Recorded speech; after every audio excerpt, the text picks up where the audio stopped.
বাড়িতে থাকা খুব কম উপকরণ দিয়েই আজকে এই পোয়া পিঠেটা বানাবো।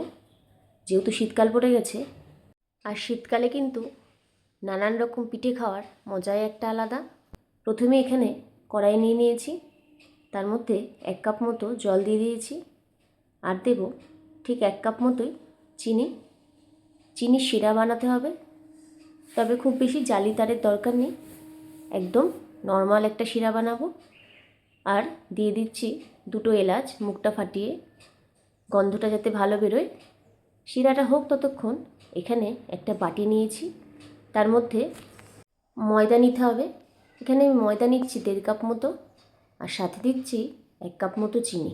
আর যেহেতু পিঠে বানাচ্ছি তাই কিছুটা নারকেল কোড়াও দিচ্ছি। পিঠের মধ্যে নারকেল কোড়া হলে কিন্তু স্বাদটা আরও বেশি ভালো হয়। আর দেব মৌরি, হাতে একটু ক্রাশ করে মৌরি দিয়ে দেব, দিয়ে জল দিয়ে মেখে নেব। এই যে ব্যাটারটা রেডি, ঢাকা দিয়ে একটু রেস্টে রাখবো।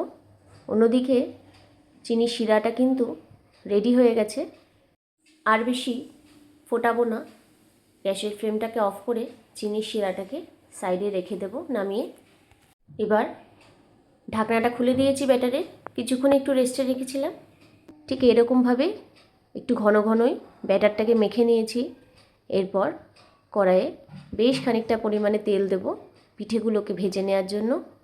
তেলটা গরম হয়ে গেলেই এই রকম একটা গোল সাইজের হাতা নিয়ে নিয়েছি, হাতার মধ্যে করে আমি দিয়ে দিচ্ছি 1 হাতা করে এই ব্যাটারটা।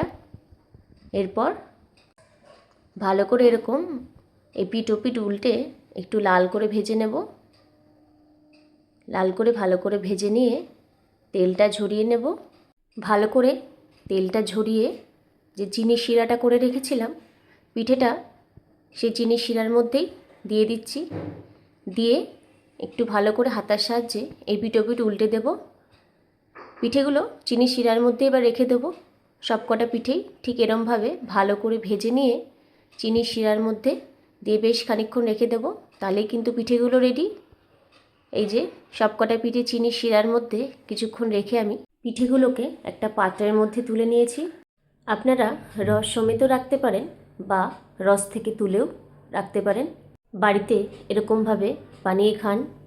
কেমন লাগলো আজকের রেসিপিটি জানাবেন। ভালো লাগলে লাইক, শেয়ার এবং সাবস্ক্রাইব করে যাবেন। নমস্কার।